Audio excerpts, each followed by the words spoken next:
C'est un lieu que je connaissais plus de nom qu'autre chose. J'étais passée à côté en me promenant, puisque je me promène beaucoup dans cet endroit-là, à côté de chez moi. Le projet de construire quelque chose avec les autres, de permettre à un plus grand nombre de pouvoir entrer dans ce lieu me semblait très intéressant, puisque pour l'instant il est grillagé et interdit au public.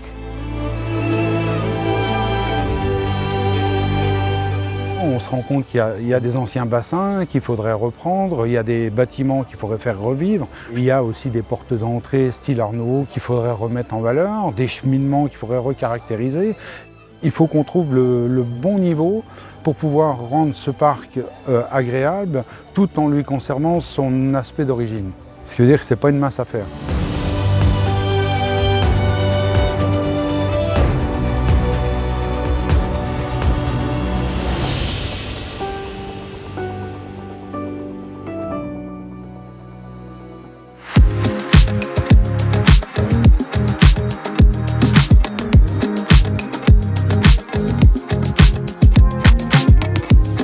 Nous sommes ici à la salle du Moulin des Générations à Champignol, qui nous accueillait pour un premier atelier du groupe de travail d'une trentaine de personnes qui va travailler à la réflexion sur le devenir du site de l'arboretum pisciculture de Bellefontaine, qui se situe à Champignol.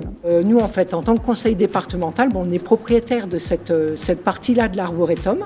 C'est un espace dans lequel il y a une biodiversité qui fait qu'à un moment, on se dit, voilà, pourquoi pas préserver ce milieu-là et pourquoi pas aussi le valoriser pour l'ouvrir au public. Donc je pense que vous avez tous à cœur, si vous êtes présents, de sauvegarder cet espace, enfin, vous y trouvez un intérêt et nous forcément donc on trouve un intérêt à ce que vous puissiez être associés et encore une fois on vous remercie. Pour moi l'arboretum de Bellefontaine c'est vraiment un lieu magique, bucolique, j'ai même envie de dire presque mystique. C'est un espace un peu hors du temps. On n'est plus la même personne avant d'y rentrer et quand on en sort. Je trouve que c'est un endroit paisible. Alors, ce groupe de travail, il est vraiment dans le cadre de la politique participation citoyenne. Parce que c'est toujours un conseil départemental audacieux d'essayer d'aller vers l'expérimentation. La démarche, elle est commandée au départ par le conseil départemental de Meurthe-et-Moselle, qui a sollicité donc, le CAUE que je représente, le conseil d'architecture, pour animer une démarche de participation citoyenne. C'est le point d'entrée de cette démarche-là, avec la volonté de mobiliser l'intelligence collective et pas de faire qu'un comité d'experts pour travailler au devenir du site de Bellefontaine, mais bien mobiliser aussi les habitants, les riverains, les citoyens, toute personne intéressée par le devenir de ce site. Quand je visite là-haut, moi j'ai l'impression d'un paradis vert oublié. Par l'histoire, par le lieu, par tout ce qui a pu s'y passer, je trouve ça magique, magnifique et c'est un petit bijou. Un petit écrin. Il y a des personnes qui n'ont jamais mis les pieds, d'autres qui le connaissent qui le pratiquent depuis 40 ans. Donc ça crée un groupe assez hétérogène. Donc il faut fédérer, il faut que les gens apprennent à se connaître, à s'apprivoiser, à créer un climat de confiance pour être en mesure après de produire des idées, exprimer son opinion en toute quiétude. En partageant avec ceux qui sont voisins, ceux qui ont une expertise d'usage, ceux qui passent de temps en temps, ceux qui ont une expertise par leur métier. Si on arrive à croiser toutes ces forces-là, on a vraiment beaucoup plus d'informations qualitatives, c'est beaucoup plus fin et ça nous amènera, nous, à l'Assemblée départementale, à prendre les meilleures décisions possibles.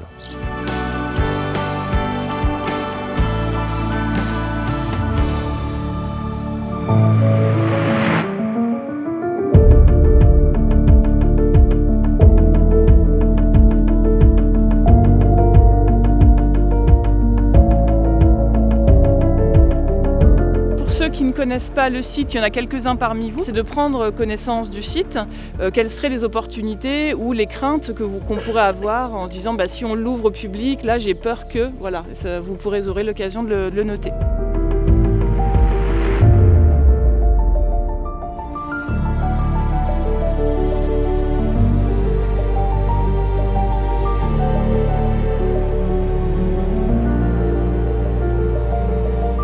Ce qu'on peut remarquer à cet endroit-là, de très particulier, c'est la volonté esthétique. On la sent en fait, aussi bien dans la forme des bassins qui ont été dessinés par un artiste.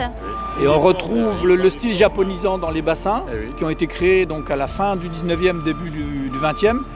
Et on voit bien la différence, les deux bassins qui sont là, eux, ont été créés en 1910 et ils sont carrés.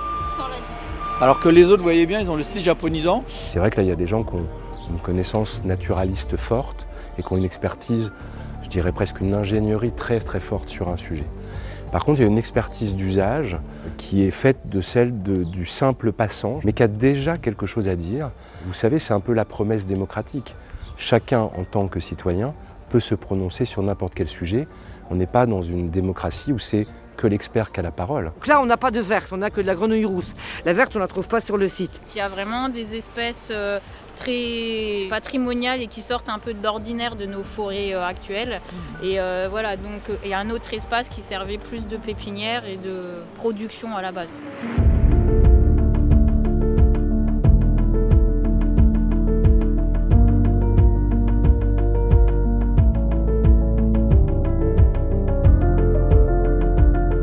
Le nombre d'êtres tortillards qu'on voit ici, c'est vraiment fantastique aussi. Vraiment, c'est vraiment un site exceptionnel. Moi, je connaissais pas du tout le site, mais franchement, je suis bouche bée, puis les yeux, pouf, comme un enfant, quoi. Un enfant voit ça. Je trouve que c'est bien de venir s'y ressourcer quand on n'est pas nombreux. L'ouvrir au public, j'ai peur en fait qu'on dénature son âme. Si on veut que les gens respectent mieux la nature, c'est aussi bien qu'ils la connaissent mieux, parce qu'on ne peut respecter que ce qu'on connaît. Le mot sanctuaire, sanctuarisation, protection du site, moi je trouve que c'est un vrai thème à travailler.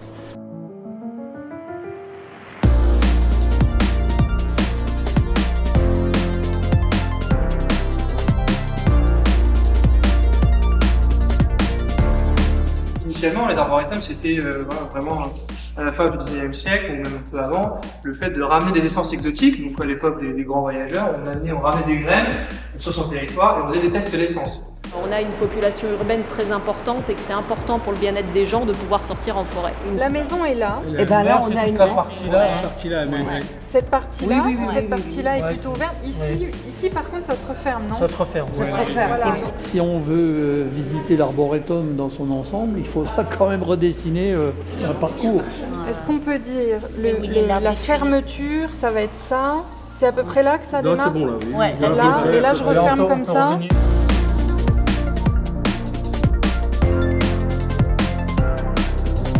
Alors on a aussi des arbres remarquables le long là. Est-ce qu'il faut tout cartographier ou est-ce que les éléments qu'on a repérés là sont déjà suffisants? Je pense qu'il nous faut beaucoup de préconisations de spécialistes parce que nous on n'est pas spécialistes.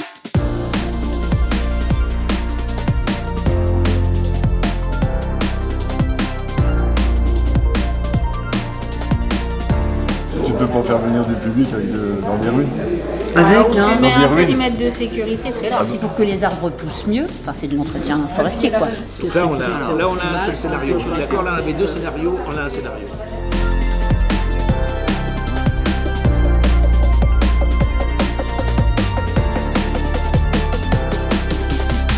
Ici, là, nous allons rentrer dans l'arboretum d'Amance.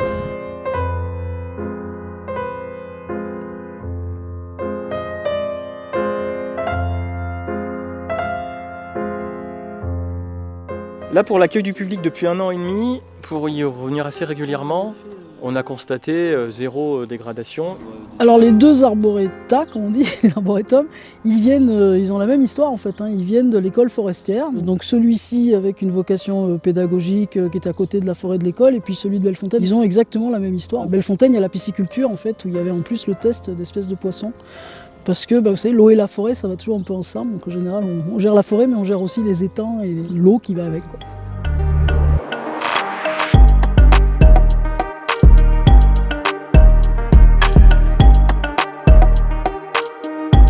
On fera un vote à main levée, vous direz il y a combien de personnes sur l'option 1, hop, il y en a 5, il y en a 10, il y en a 15, voilà. S'il y a moins de 5 personnes sur une option, on n'est peut-être pas obligé de la retravailler complètement, on la gardera comme une option qui a été évoquée à un moment donné, mais peut-être pas de refaire un groupe de travail dessus.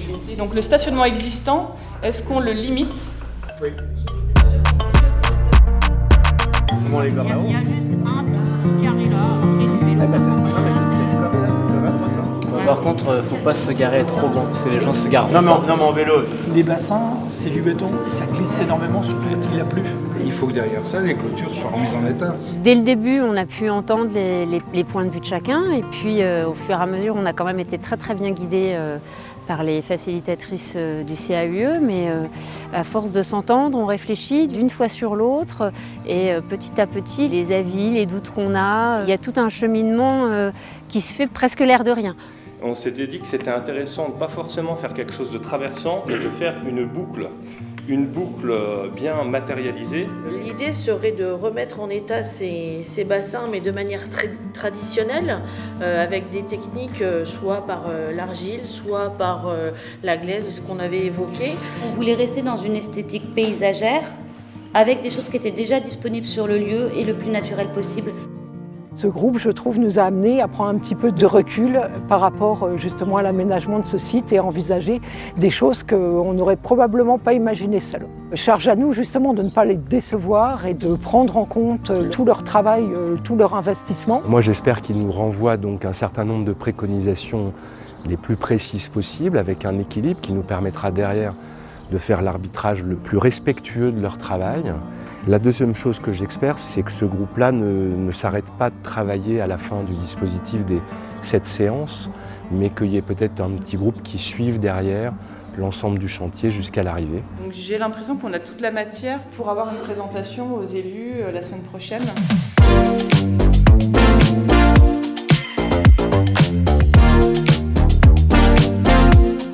On sent dans la présentation qui est faite là qu'il y a en effet une qualité d'implication individuelle et collective. C'est quand même impressionnant même, je dois dire. Et puis aussi le travail aussi bien du CAUE mais aussi de Barbara, parce que la qualité de la parole citoyenne, c'est aussi la qualité de la récolte et de la façon de la représenter, de la redonner, qui doit être à la hauteur de cette implication.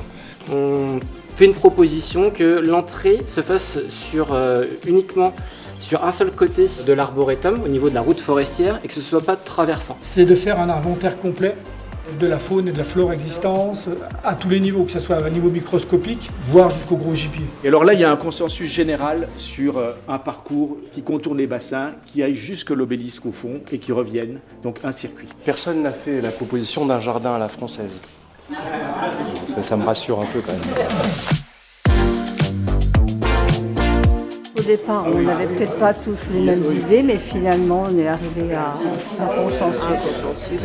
Moi, j'étais pour tout refaire à l'identique, mais je me suis aperçue que c'était pas tellement réalisable. C'est dans ces réunions-là que j'ai compris. Moi, je suis habitant du coin et franchement, on a pu échanger des choses et moi, ça m'a permis d'avancer aussi parce que je ne voyais pas les choses de la manière-là. Et ça permet en relation un peu des points de vue différents. C'est important que cette collectivité apporte le maximum d'éléments. Ça évite d'en oublier, qui sont aussi importants que les miens. La question qui va se poser aujourd'hui, c'est en effet dans le cahier des charges exigeant qui va être posé, il va falloir qu'on identifie derrière un certain nombre d'acteurs qui vont faire la maîtrise d'œuvre qui va être complexe parce que là aussi, il y a des données artistiques, des données paysagères, des données techniques de sécurité, d'architecture, et qu'il faut qu'on ait évidemment une maîtrise d'œuvre qui soit capable de relever tous les défis. On s'aperçoit que faire appel à l'intelligence collective, c'est le meilleur moyen d'identifier les bons enjeux, d'identifier les bons besoins, et puis d'avoir des propositions qui soient intéressantes, potentiellement originales, et qui fassent poids ensuite lorsqu'il va falloir prendre des décisions auprès des élus. Il y a eu un travail formidable, mais ce qu'il faut, c'est que ça suive derrière. C'est-à-dire qu'il faut qu'il y ait une concrétisation maintenant. Ça fait 34 ans que le site est pratiquement désaffecté. Il faut vraiment préserver ce site magnifique et le valoriser et l'ouvrir au public, c'est sûr. Votre travail est remarquable et me permet aussi d'aller avancer sur ces choses-là. C'est le conseil départemental qui nous a demandé. On est des citoyens, on a demandé notre avis et je pense qu'on va en tenir compte. Et ça, c'est très important. C'est très rare.